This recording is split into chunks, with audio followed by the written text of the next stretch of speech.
Hey everyone. So I came across a message recently that I haven't been able to stop thinking about. And I have a feeling some of you are going to relate to this pretty deeply. It was from a couple, married about 10 years, both working. Kids are healthy. By most objective measures, they're doing okay. Not struggling, not thriving in some dramatic way. Just okay. But here's the thing they wrote about. They can't stop thinking about buying a house. They're still renting, and lately that fact is eating at them.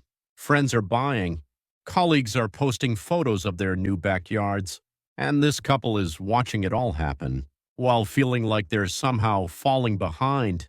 And here's the gut punch part of their message. They said, I know wanting things doesn't make you happy. I know desire never really stops. But I can't shake this restlessness. I feel ashamed for wanting more, but I also feel miserable for not having it. What do I do with this? That question, what do I do with this constant wanting, stuck with me. Because I think a lot of us are walking around with some version of that same tension. So before we go any further, let me just say this up front. If you've ever felt this way, there is nothing wrong with you. Wanting stability? Human. Wanting a home of your own? Not greed. Comparing yourself to people around you? Not a character defect. These feelings aren't signs that you're shallow or ungrateful or broken. They're just signals, information about what matters to you. But here's where things quietly go sideways.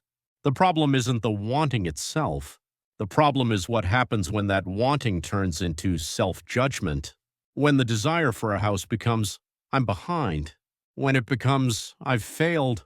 When it becomes, I should be further along by now, what's wrong with me? At that point, desire stops being motivation and starts becoming a weapon you're using against yourself. And that shift, that's the thing that actually causes the suffering. Here's something we don't talk about enough. When you want something that's currently out of realistic reach, a few predictable things tend to happen. First, you start blaming yourself. Why didn't I work harder? I should have made different choices 10 years ago. You run endless loops of retroactive judgment that don't actually change anything. Second, you start resenting other people. Friends who bought homes start to look suspicious, lucky, privileged, maybe even undeserving. And suddenly, every housewarming invitation feels like a personal insult. And third, this is the sneaky one. That frustration starts leaking into your most important relationships. Partners start blaming each other. Parents unconsciously pass anxiety down to their kids. Every money conversation becomes tense. Trust erodes. Now pause for a second and ask yourself this. Does worrying like this actually bring you closer to owning a home? No, obviously not. But it does harm your health. It does damage your relationships. It does cloud your judgment. And sometimes leads to desperate financial decisions that make things worse. So here's the uncomfortable question. Why are we doing this to ourselves when it literally doesn't work? Okay, here's the reframe I want to offer. And this is the part that's helped me personally. The goal is not to kill your desire. That's not realistic, and honestly, it's not even desirable. Instead, what we need to do is separate desire into different layers, because not all wanting is the same. Layer 1 is desire as information. I want a home. Clean. Simple. It's telling you that you value safety, stability, maybe roots. There's nothing toxic about that. Nothing to fix. Layer 2 is where things get messy. This is desire as identity. I don't have a home, therefore I am a failure. Notice what just happened.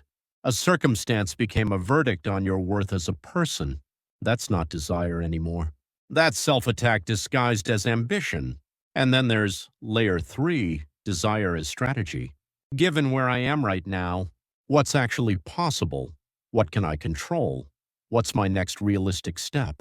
This is where desire becomes useful again. The work isn't to silence the wanting. It's to move it out of identity and into strategy.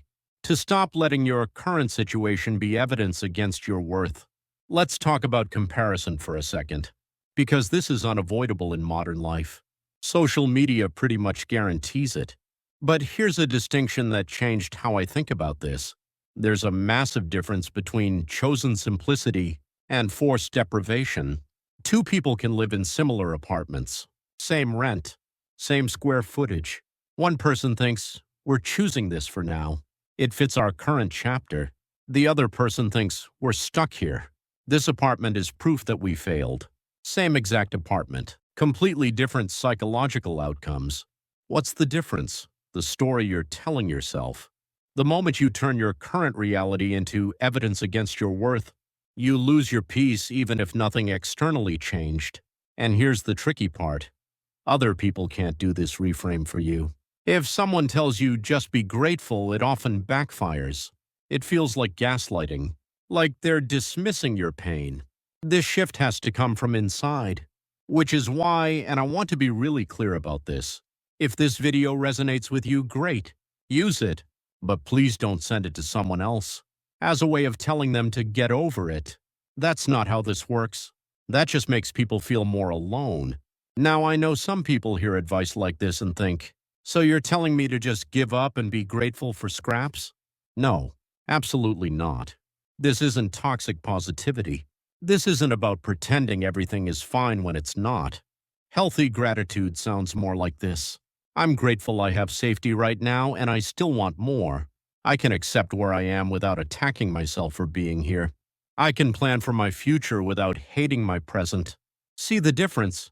Gratitude isn't about denying desire. It's about preventing desire from turning into self-contempt.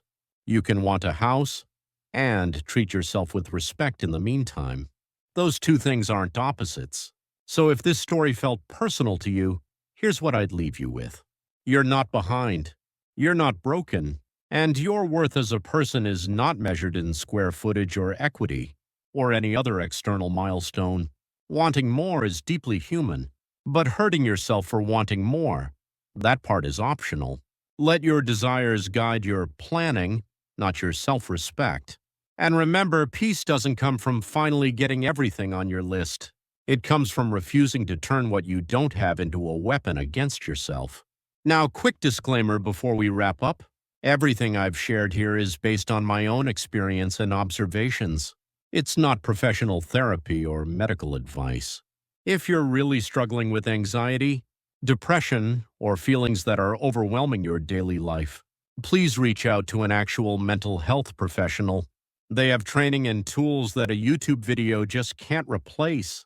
And again, this perspective might be helpful for you personally, but please don't weaponize it against someone else who's struggling. Just reframe it isn't helpful when someone's in pain. Meet people where they are. Thanks for being here. Take care of yourselves.